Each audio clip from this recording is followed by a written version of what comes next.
G'day to all my friends and family, and welcome to this episode of Jim's 5am Club. I'm just down here at Circular Quay. It's Saturday afternoon, and I'm just under the bow of this magnificent ocean liner called Pacific Encounter. Just a huge ship. It's been here for about a week or so I'm not sure why it's not out on the high seas taking passengers around and about, but I'm sure that sometime in the coming week it'll be on its way again with another shipful of happy customers. What I want to do today is go through a book summary like I normally do on Jim's 5am Club.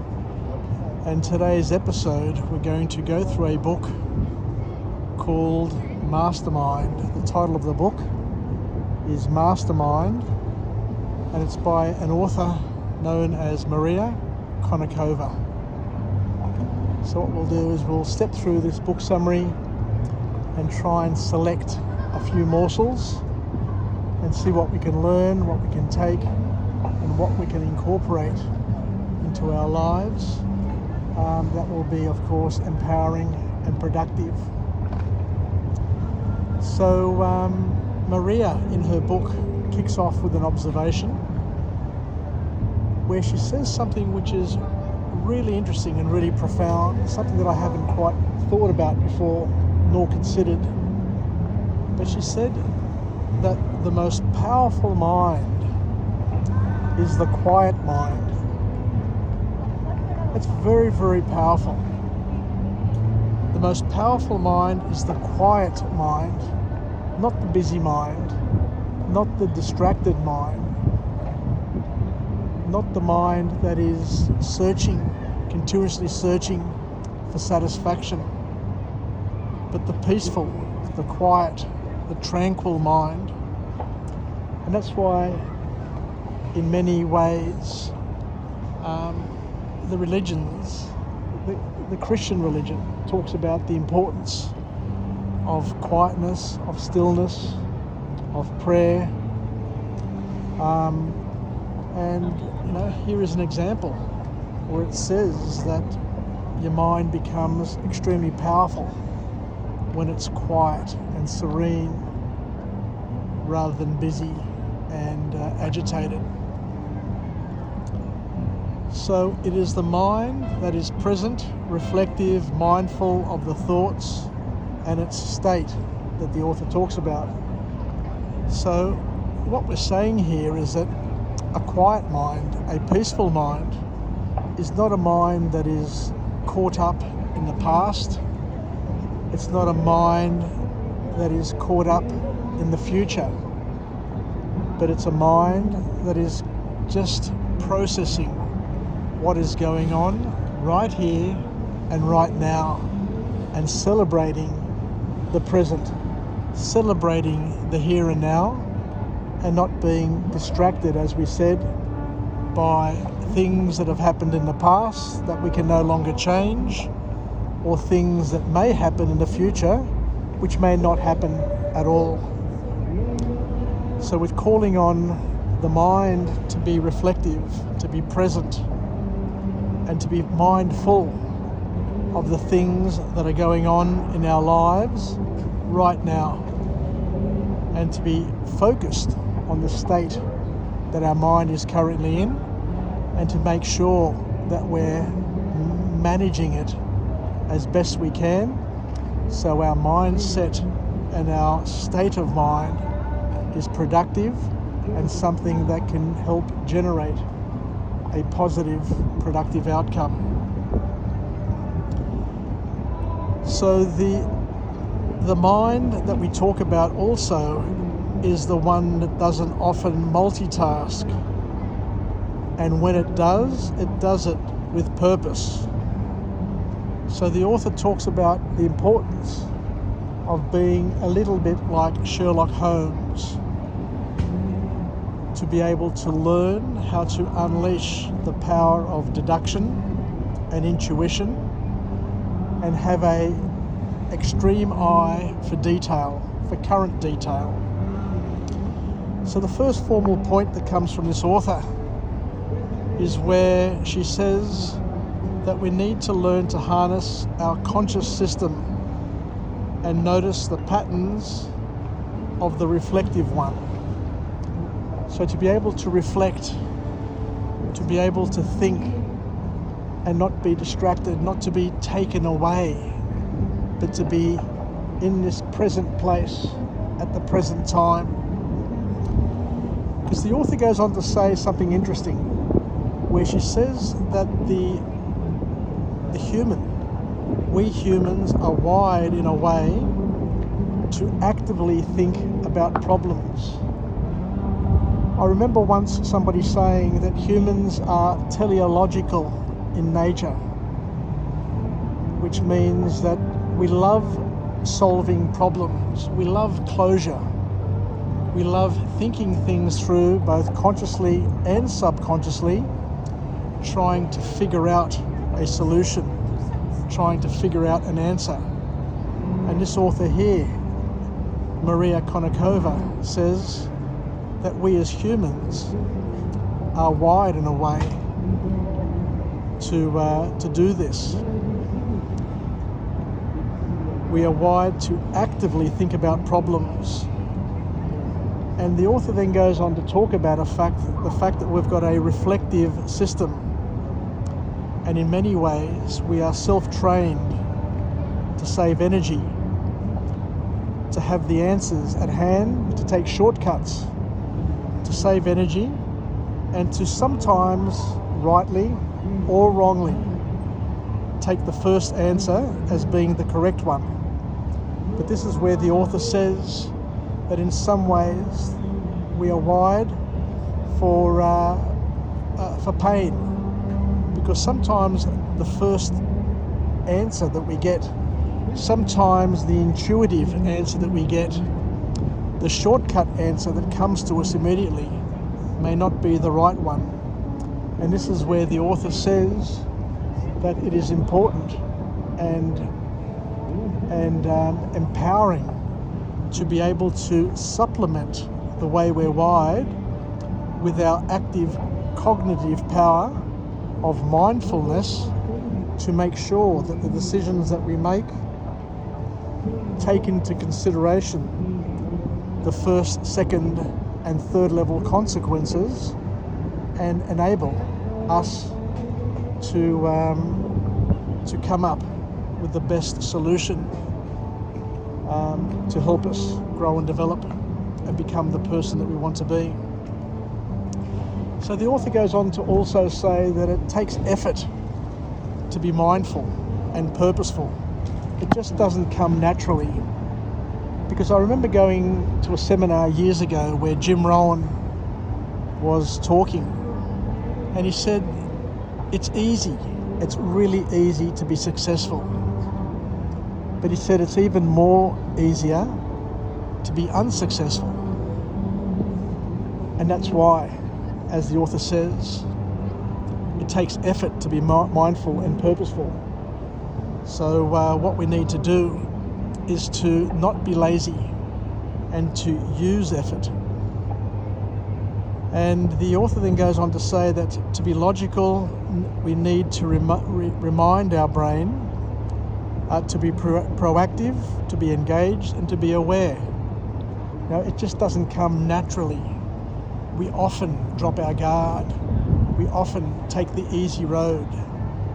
But what we need to do is we need to somehow take over or get involved so that we are proactive in what we do, we are engaged, and we are aware.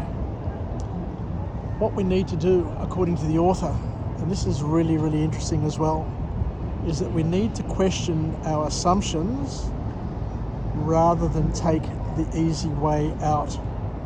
Question assumptions rather than taking the easy way out.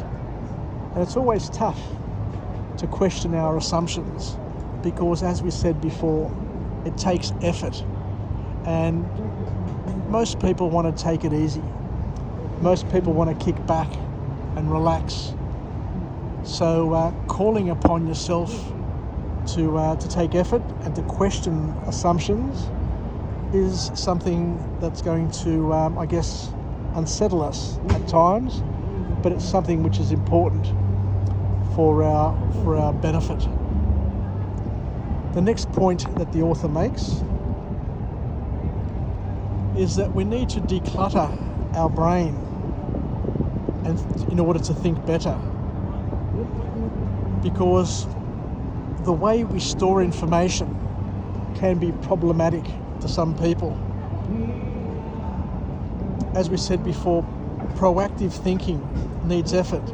It needs conscious effort to be able to foresee, to contemplate the first, second and third level consequences of our actions. Takes effort, and we need to train our brain to remember important information, and it just doesn't come naturally. And that's why it's important at a young age to get stuck into your schoolwork, to be really good at doing your homework and at learning to be teachable, so that you can learn to remember important information.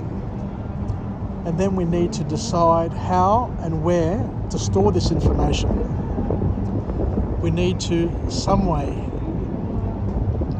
set up mind files where we attach the unknown to the known.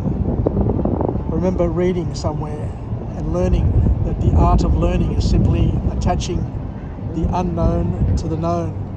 And the more you know, the more you're capable of knowing. The more you learn, you're capable of learning. So the last point that this author makes is where she reminds us that there are many biases, and we have a lot of faulty assumptions and many other factors that alter our decision-making process. So whilst we think we're logical, whilst we think we're methodical, whilst we think we know what we're doing and what we're talking about, what we're blind to and what we need help with is that in many ways we are biased, and our thinking system, our decision-making process is faulty. The author then goes on to remind us that our life experiences, how we see things, how we interpret things, the assumptions that we make, the outcomes that we consider impact our worldview. And to a certain extent, culturally, from an education perspective, there is a number of things that infect the way we think, the way we decide, and the way we see things. And we are inclined to certain biases, depending on what school you went to, what country you lived in, what cultural background you had, what religion you have. All of these things colour, all of these things shade, all of these things shape the way we see things and the way we experience things. So sometimes we need to look at those biases, because those biases alter our judgment and our decisions. They can all alter them in a good way, but they can also alter them in a non-productive way, which we need to be cognizant of. The author finishes off by talking about the rule of thumb, and that most people incorporate rules of thumb to make most decisions. But these rules of thumb could be the right rules of thumb, but they can also be disempowering or incorrect or faulty rules of thumb. So we need to question these rules of thumb and to consider and think about them from time to time to make sure that the decisions that we're making and the decision matrix and the patterns that we're trying to identify are still correct and aligned to our values and to what we really want to achieve in life and who we want to reflect. So we need to force ourselves to be objective. It's not easy, and we need to force ourselves to be objective, and we need to sometimes doubt ourselves in order to notice the bias patterns that we're following and the bias patterns that influence us, because we are attracted to certain patterns, as I said before, because of our biased views, because of our cultural and multicultural influences in our lives, because of the media, because of how we've been brought up, our uncles, our aunts, our grandparents, our parents, our teachers, our friends. All of these things influence our worldview, and those influences can be influences which are empowering, as we said before, and valid, but they can also be in some ways dated and no longer empowering and worthwhile to incorporate in your decision matrix. Anyway, I think I'll leave it there for now, but thank you very much for joining me on this episode of Jim's 5am Club.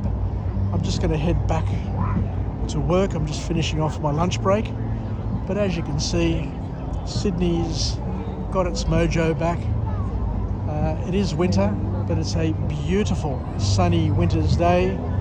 There are people all over the place down here at the MCA, the Museum of Contemporary Art.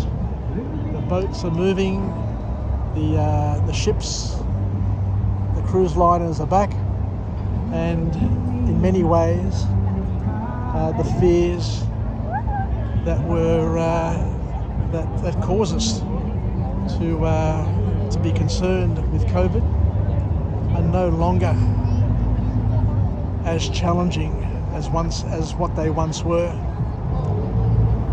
So I think I'll leave it there. So take care, everybody. Wishing you a best rest of your Saturday, and we'll chat again, where I'll come to you again from another place, another location, where we can share some OPE, other people's experience, and hopefully incorporate it into our worldview and help us make better decisions and to live a better life and to influence the things we think about, the things we do, and how we interact with our fellow man. So once again, take care, wishing you all the best, and we'll chat again. Bye from Jim's 5am Club on this beautiful, most beautiful Sydney winter's day.